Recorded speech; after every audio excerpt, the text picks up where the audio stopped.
ہمارا آج کا موضوع مرنے کے بعد کی زندگی کے بارے میں ہے کہ انسان جب فوت ہو جاتا ہے تو اس پر کیا گزرتی ہے، اس کی روح کہاں جاتی ہے، قبر کے عذاب کے بارے میں کہ اس کی حقیقت کیا ہے، پھر جہاں فوتگی ہو ان سے متعلقہ کچھ مسائل۔ بسم اللہ الرحمن الرحیم۔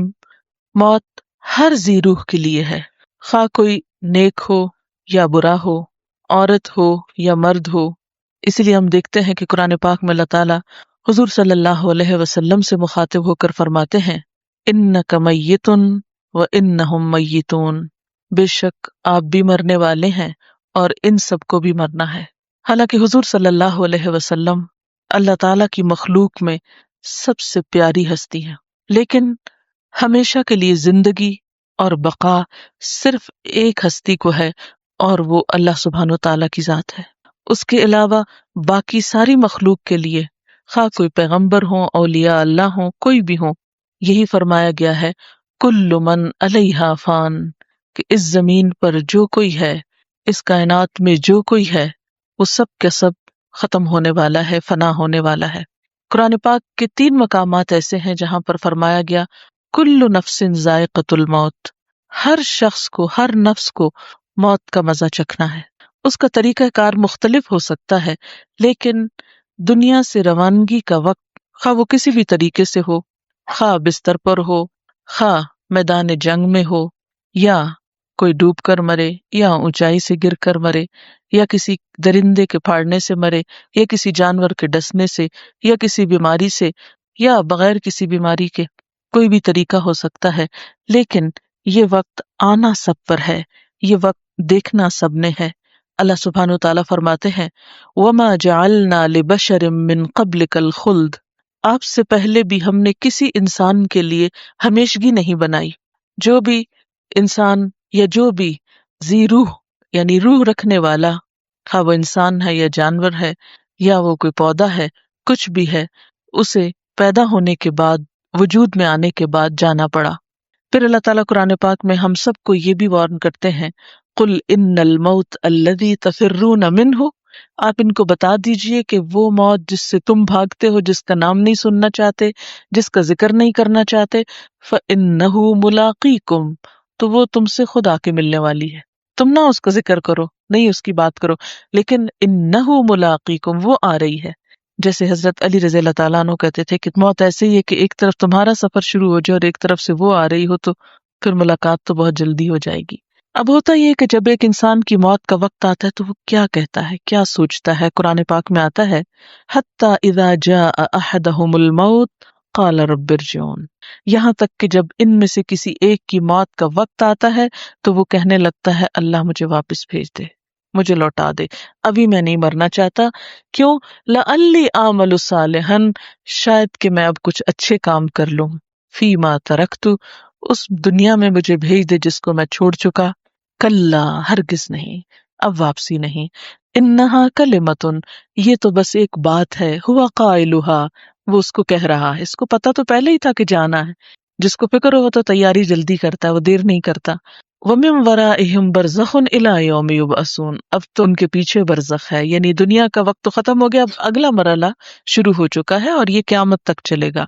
پھر اسی طرح ایک اور جگہ پر فرمایا وَأَنفِقُوا مِمَّا رَزَقْنَاكُمْ، اور اس سے پہلے پہلے خرچ کر لو، یعنی اللہ کے راستے میں، من قبل ان یأتی احدکم الموت، اس سے پہلے کہ تم میں سے کسی کی موت آ جائے، فیقولا، پھر وہ کہنے لگے رب لولا اخرتنی الی اجل قریب، کہ اے میرے رب تو نے مجھے قریب کی ایک مدت تک اور مہلت کیوں نہ دی، فاصدق، تو میں صدقہ کر لیتا، واکم من الصالحین، اور میں صالحین میں سے ہو جاتا، نیک ہو جاتا۔ تو یہ کیفیت ہوتی ہے انسان کی موت کے وقت کہ ہر شخص کی جب موت آتی تو اس پہ ایک پچھتاوا ضرور آتا ہے، کاش میں نے اپنا یہ وقت ضائع نہ کیا ہوتا، میں اب اگلی دنیا کے لیے کچھ تو کر لیتا۔ اور خاص طور پر جس چیز کا اس کو افسوس ہوگا وہ اس کا مال و دولت ہوگا جس کو اس نے دنیا کے لیے سمیٹا ہوگا۔ حضور صلی اللہ علیہ وسلم نے فرمایا تم میں سے کون ہے جس کو اپنے وارثوں کا مال اپنے مال سے زیادہ پیارا ہو؟ لوگوں نے کہا ہر ایک کو اپنا مال زیادہ پیارا ہوتا ہے۔ آپ نے فرمایا تمہارا اپنا مال تو وہ ہے جو تم نے کھا کے ختم کر دیا، پہن کے پرانا کر دیا یا پھر آگے بھیج دیا، اور باقی جو کچھ ہے وہ تو وارثوں کا ہے۔ وہ تمہارا نہیں ہے. لیکن ہم میں سے ہر ایک اپنے مال سے زیادہ وارثوں کے مال سے پیار کرتے ہیں. جو ہم نے دوسروں کے لیے چھوڑ کے جانا ہے اس کو زیادہ سنبھالتے ہیں، اور جو اپنے کام آنا ہے یعنی بعض اوقات خود پہ بھی خرچ نہیں کرتے، اپنی ضروریات بھی پوری نہیں کرتے، اور آخرت کے لیے بھی صدقہ نہیں کرتے، اس کو زیادہ حفاظت سے رکھتے ہیں جو دوسروں نے استعمال کرنا ہے. تو اس وقت مرتے وقت انسان کہے گا کاش مجھے تھوڑا سا وقت مل جاتا کہ میں اپنے مال کو کسی اچھے کام میں لگا کر آتا.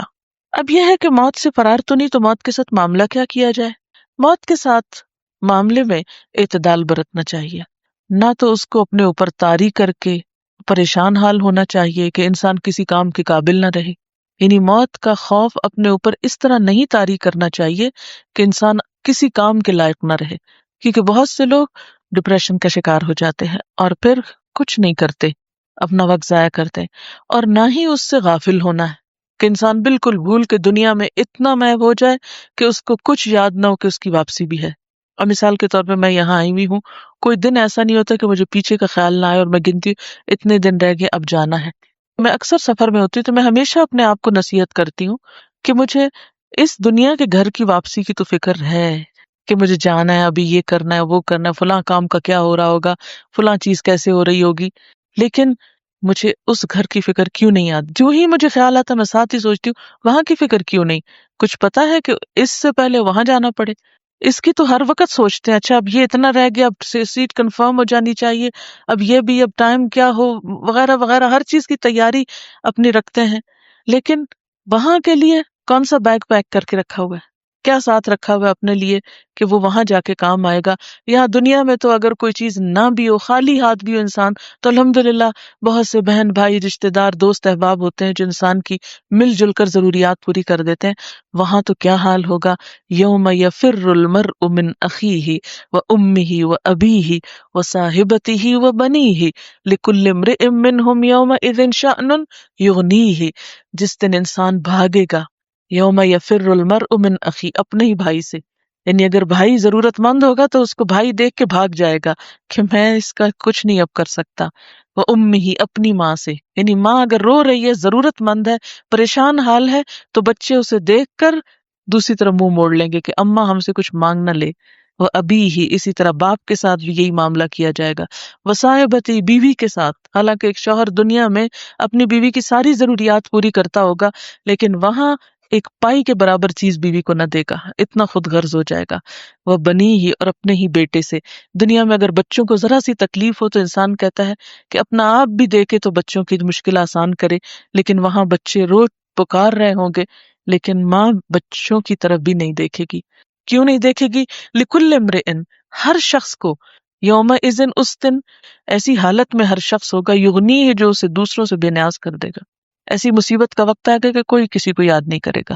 تو اس لیے انسان کو نہ تو موت کو بھولنا ہے اور نہ ہی اس کو طاری کر کے بیکار ہونا ہے.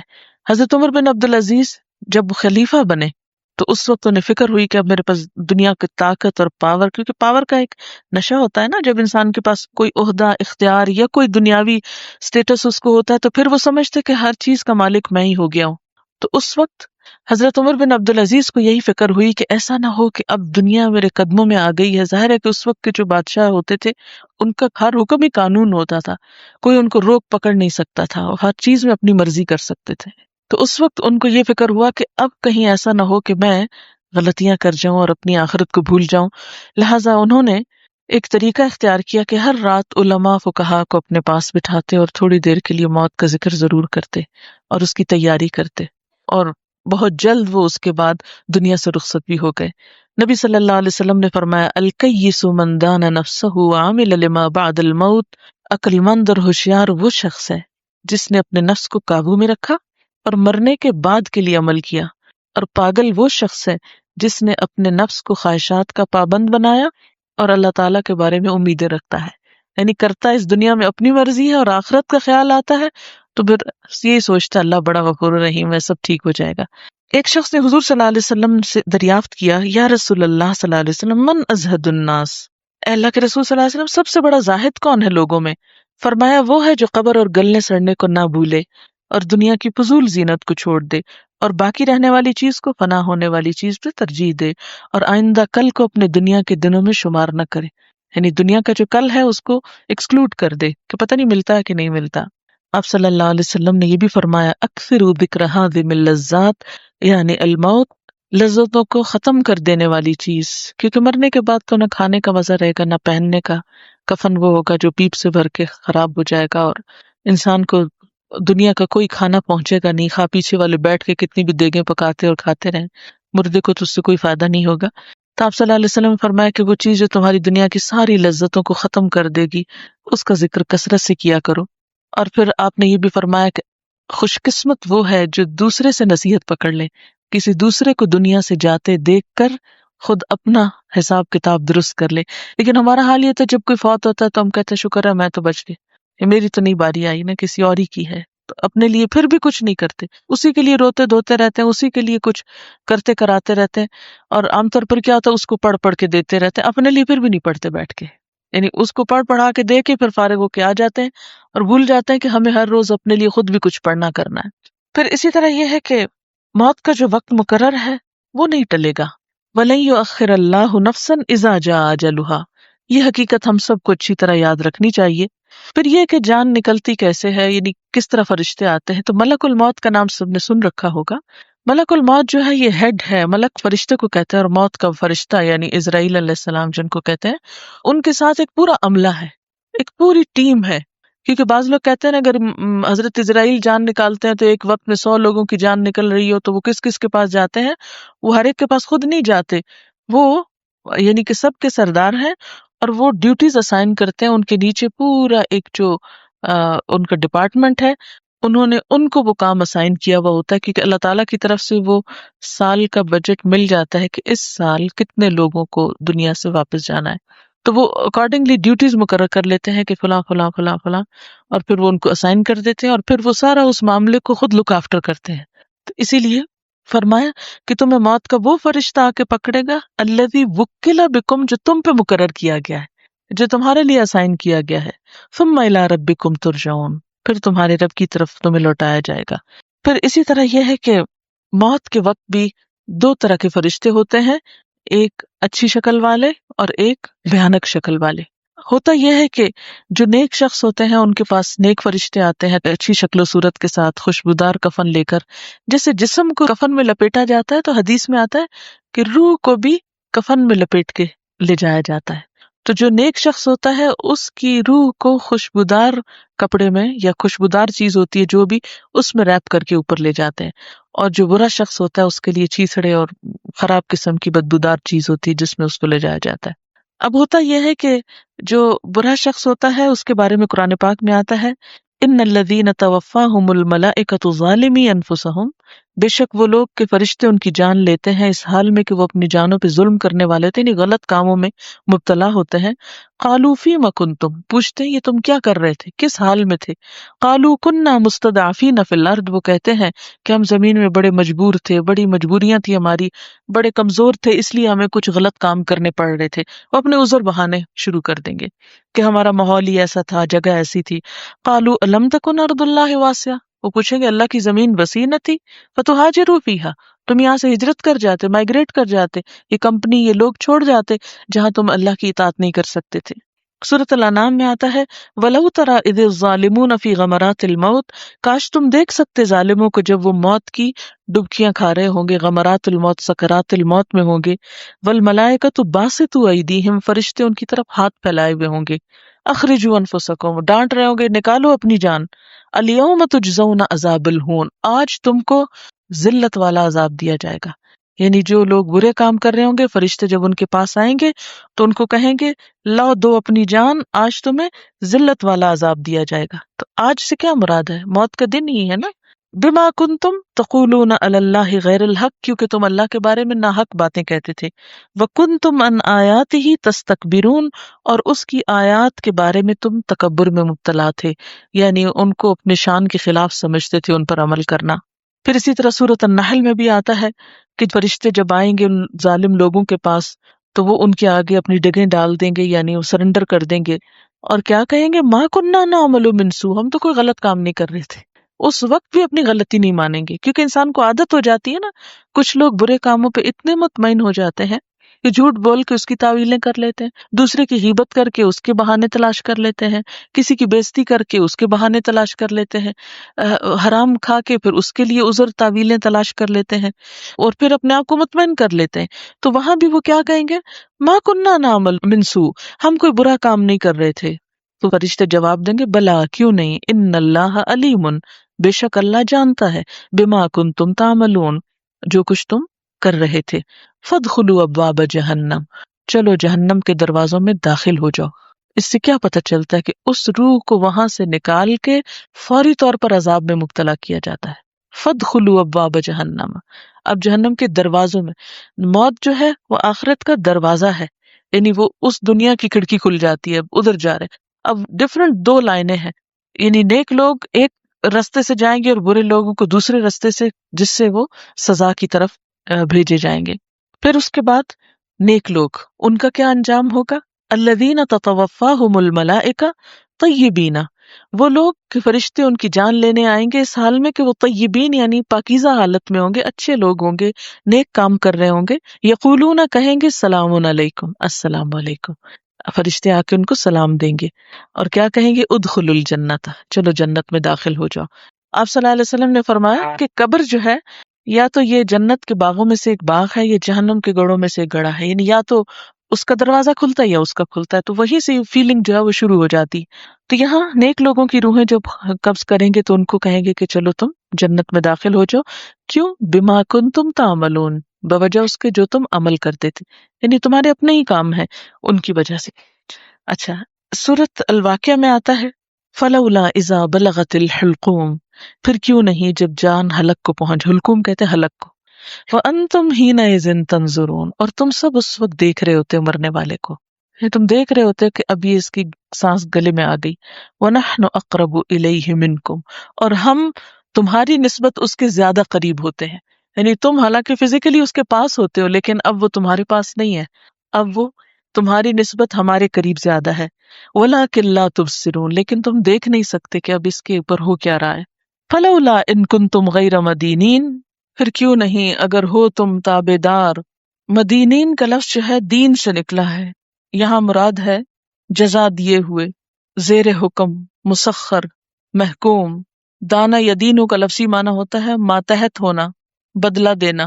یعنی اگر تم سمجھتے ہو کہ تمہارا کوئی آقا نہیں جس کے تم زیر فرمان ہو، یا کوئی جزا سزا کا دن نہیں، فلولا ان کنتم غیر مدینین، پھر کیوں نہیں اگر تم سمجھتے ہو کہ تمہیں کوئی بھی جزا سزا دینے والا نہیں، تم کسی کے زیر اثر نہیں، ترجونہا، تم اس کو لوٹا کیوں نہیں لیتے، ان کنتم صادقین، اگر تم سچے ہو، یعنی اگر تمہارا کچھ بس چلتا ہے تو مرنے والے کو واپس لے لو. فاما ان کان من المقربین، پھر اگر مرنے والا مقربین میں سے ہوتا ہے یعنی نیک لوگوں میں سے ہوتا ہے، فروح وریحان وجنت النعیم، تو اس کے لیے خوشی ہوتی ہے. ریحان پھول کو بھی کہتے ہیں، پھول ہوتے ہیں اور نعمتوں والے باغ ہوتے ہیں.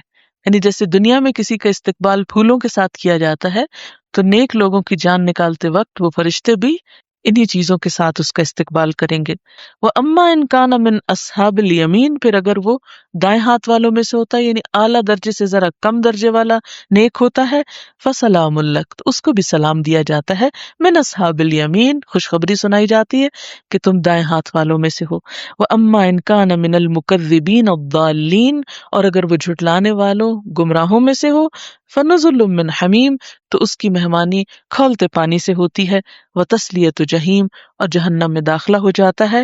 ان ھذا لہو حق الیقین، بے شک یہ بات البتہ یقینی حق ہے، یعنی اس کی سچائی میں کوئی بھی شبہ نہیں.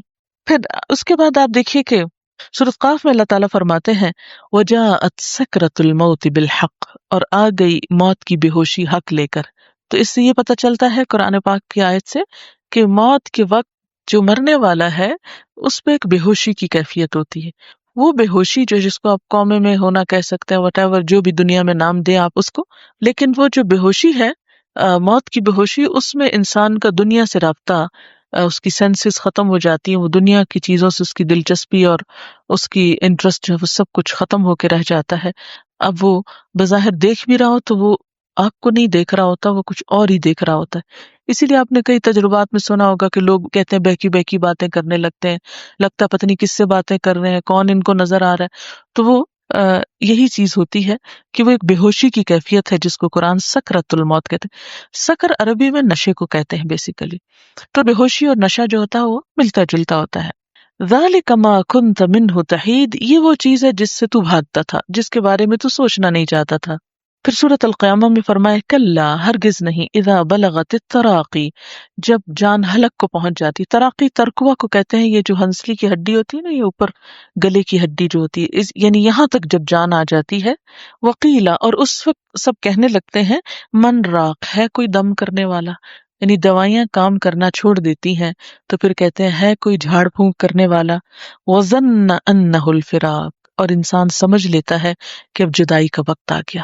یعنی اس وقت انسان کو پتہ چل جاتا ہے کہ اب میں نے دنیا میں نہیں رہنا.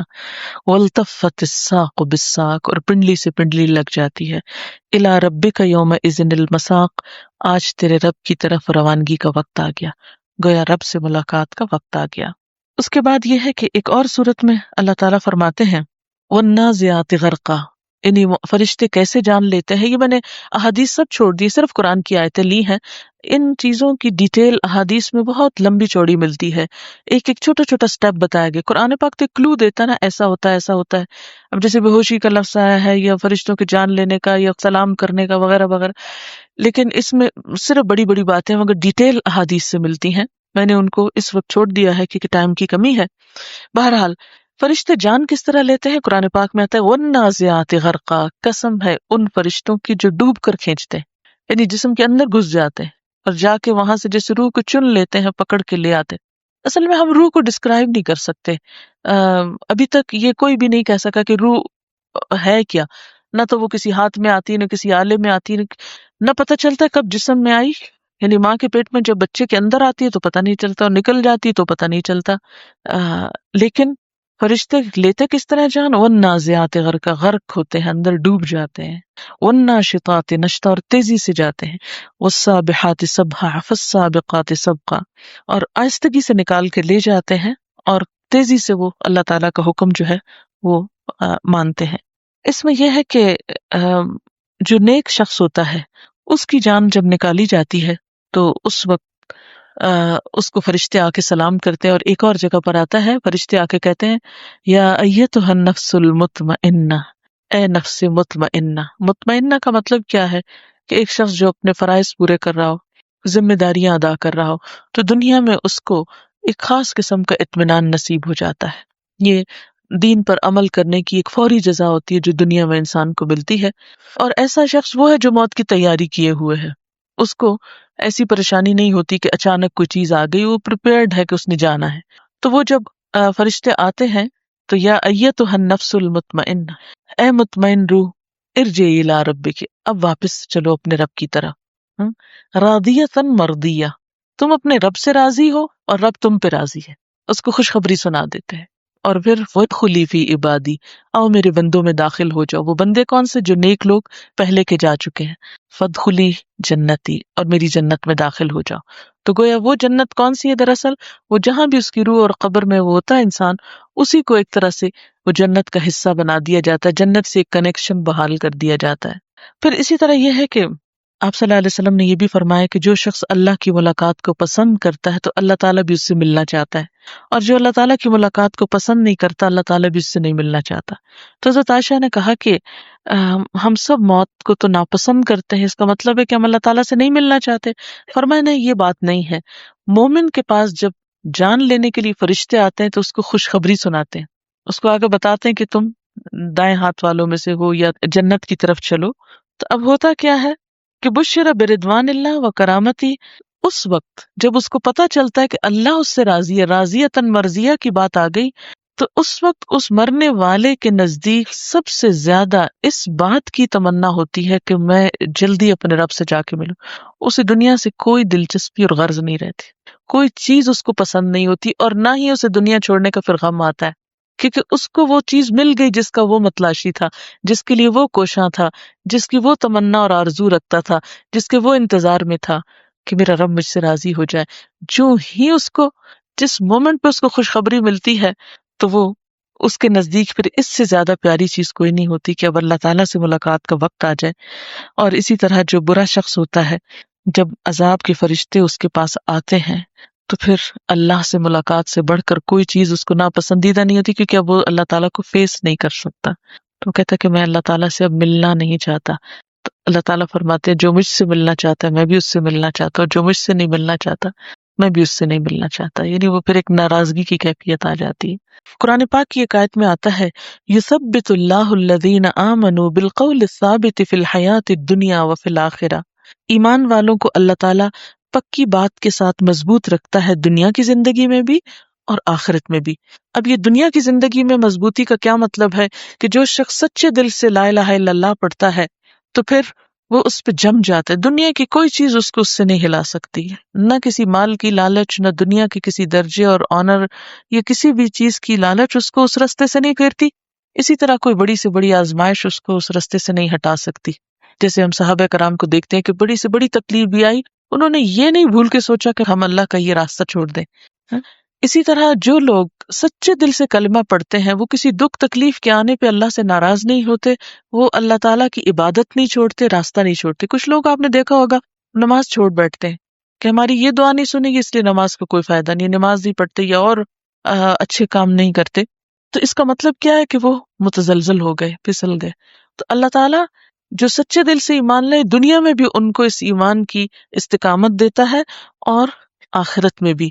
اس آیت کی تفسیر یہی کی گئی ہے کہ ان الذین قالوا ربنا اللہ ثم استقاموا تتنزل علیہم الملائکہ، بے شک وہ لوگ جنہوں نے کہا اللہ ہمارا رب ہے پھر اس پہ جم گئے تو ان پہ فرشتے اترتے ہیں. اللہ تخافوا ولا تحزنوا، نہ ڈرو نہ خوف کھاؤ نہ غم کھاؤ. وابشروا بالجنۃ التی کنتم توعدون، خوشخبری پاؤ اس جنت کی جس کا تم وعدہ دیے جاتے تھے. نحن اولیاؤکم فی الحیات الدنیا وفی الآخرہ، ہم تمہارے دوست ہیں دنیا میں بھی اور آخرت میں بھی. اور یہاں دونوں آیتوں میں آخرت سے مراد قبر لی گئی ہے کہ وہاں جب انسان کا امتحان ہو رہا ہوتا ہے، وہاں جب انسان کا حساب کتاب ہو رہا ہوتا ہے تو اللہ تعالیٰ سچے ایمان والوں کو وہاں بھی تسلی اور اطمینان کے ساتھ کامیاب کراتا ہے اور فرشتے ان کے مددگار ہوتے ہیں، ان پر وہاں کوئی خوف اور غم نہیں ہوتا. اس کے برعکس جو لوگ دنیا میں ڈاواں ڈول ہوتے ہیں وہ وہاں بھی ہچکچا جاتے ہیں. آپ صلی اللہ علیہ وسلم نے فرمایا منافق سے جب سوال کیا جاتا ہے، اس کا حساب کتاب ہوتا ہے، تو اس سے جب پوچھا جاتا ہے کہ تمہارا رب کون ہے تو وہ کہتا ہے مجھے نہیں پتا، لوگ جو کہتے تھے میں بھی کہتا تھا. تمہارا رسول کون ہے تو وہ کہتا ہے جو لوگ کہتے تھے میں بھی کہہ دیتا تھا. تمہارا دین کیا ہے مجھے نہیں پتا، جو لوگ کہتے تھے میں بھی وہی کہتا تھا. کافر بھی یہ جواب دیتا ہے، منافق بھی یہی جواب دیتا ہے. لیکن جو شخص سچے دل سے سوچ سمجھ کے اس ساری حال پر ہوتا ہے وہ جواب بھی اسی کے مطابق دیتا ہے، اور اس وقت اللہ تعالیٰ ایمان والوں کو ثابت قدم رکھتے ہیں.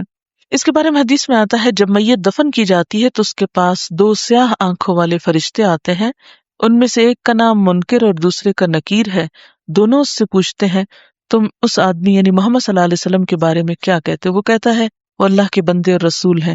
فرشتے جواب میں کہتے ہیں ہمیں پتا تھا تم یہی جواب دو گے. پھر اس کی قبر 70 ہاتھ فراخ کر دی جاتی ہے، اسے روشن کیا جاتا ہے. پھر بندے سے کہا جاتا ہے سو جاؤ. وہ کہتا ہے میں اپنے گھر والوں میں واپس جا کر انہیں خبر دینا چاہتا ہوں، بتانا چاہتا ہوں کہ میں کتنا خوش ہوں. فرشتے کہتے ہیں یہ ممکن نہیں، اب نہیں واپس جا سکتے. کیوں؟ اس لیے کہ برزخ آ گیا نا. یہ جو ہم کہتے ہیں کہ وہ روح آتی ہے اور پھر وہ کھانا کھاتی ہے اور پھر وہ خوش ہوتی ہے، اور یہ سب ہم نے خود ایسی باتیں بتائی ہیں. یہ صحیح حدیث سے کیا پتہ چلتا ہے کہ جب بندہ جانا بھی چاہتا ہے تو اس کو برزخ آ گیا نا. برزخ کا مطلب پردہ ہوتا ہے، رکاوٹ آ گئی، اوٹ آ گئی. اور منافق سے فرشتے جب پوچھتے ہیں تو وہ کہتا ہے کہ میں لوگوں سے جو سنتا تھا وہی میں کہتا تھا. تو اس پر زمین کو حکم دیا جاتا ہے تنگ ہو جا، اور وہ اس پہ تنگ ہو جاتی ہے اور اس کی پسلیاں ایک دوسرے میں گھس جاتی ہیں، اور منافق اپنی قبر میں اسی طرح قیامت تک عذاب میں مبتلا رہتا ہے. کچھ لوگ یہ کہتے ہیں کہ قرآن پاک میں کہاں قبر کے بارے میں لکھا ہوا ہے، یا برزخ میں کچھ سزا ہوتی ہے یا جزا ہوتی ہے، یہ کہاں لکھا ہوا ہے؟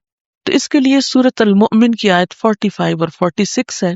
آل فرعون کے بارے میں اللہ تعالیٰ فرماتے ہیں وحاق بآل فرعون سوء العذاب، اور آ گھیرا آل فرعون کو بدترین عذاب نے، النار آگ، یوردون علیہا غدوا وعشیا، جس پر وہ صبح و شام پیش کیے جاتے ہیں، ویوم تقوم الساعہ، اور جس دن قیامت قائم ہوگی تو اس وقت کہا جائے گا ادخلوا آل فرعون اشد العذاب، آل فرعون کو آج سخت عذاب میں داخل کرو۔ تو اس سے کیا پتہ چلتا ہے، یعنی یہ آیت بہت کلیئر انڈیکیشن ہے برزخ کے عذاب کے بارے میں، یہ سزا اور تکلیف کے بارے میں۔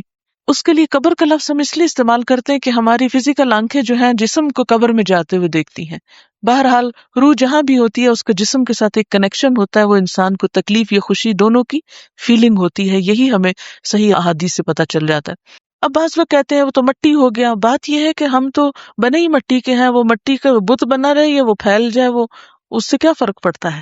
اور ہڈیاں تو انسان کی کسی نہ کسی طریقے سے بچی ہوتی ہیں، کوئی نہ کوئی۔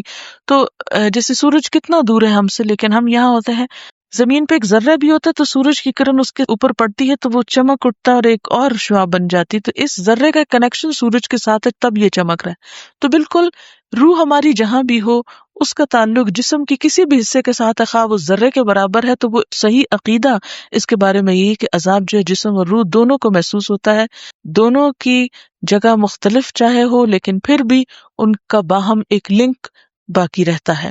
پھر اسی طرح قرآن پاک کی ایک اور آیت میں آتا ہے سنعذبہم مرتین ثم یردون الی عذاب نظیم، ہم ان کو 2 بار سزا دیں گے پھر وہ بڑے عذاب کی طرف لوٹائے جائیں گے۔ تو یہ 2 بار سزا کے بارے میں تفسیر میں آتا ہے کہ ایک بار تو دنیا میں کافروں کو سزا دی جائے گی، دوسری بار قبر میں، اور پھر بڑے عذاب یعنی قیامت کے دن وہ آئیں گے۔ پھر اسی طرح ایک اور آیت ہے سورۃ الانفال کی آیت نمبر 50 اور 51، اس میں بھی ایک کلو ملتا ہے، اور کاش تم اس وقت کی کیفیت دیکھو جب فرشتے کافروں کی جان قبض کرتے ہیں، ان کے چہرے اور پہلوؤں پہ مارتے ہیں۔ اب دنیا میں ہم نے کبھی کسی کو دیکھا مار پڑتے وقت، جان نکلتے وقت؟ کہتے ہیں کہ اب عذاب آگ کا مزہ چکھو، یہ اس بد کرداری کی وجہ سے ہے جسے تمہارے ہاتھوں نے آگے بھیجا، بے شک اللہ بندوں پہ ظلم کرنے والا نہیں ہے۔ تو اس سے بھی یہ پتہ چلتا ہے کہ برے لوگوں کے لیے موت کا دن سزا کا دن ہوتا ہے، اور وہیں سے وہ چیز شروع ہو جاتی ہے۔ پھر اسی طرح ہم دیکھتے ہیں کہ آپ صلی اللہ علیہ وسلم نے فرمایا کہ قبر یا تو جنت کے باغوں میں سے ایک باغ ہے یا جہنم کے گڑھوں میں سے ایک گڑھا ہے۔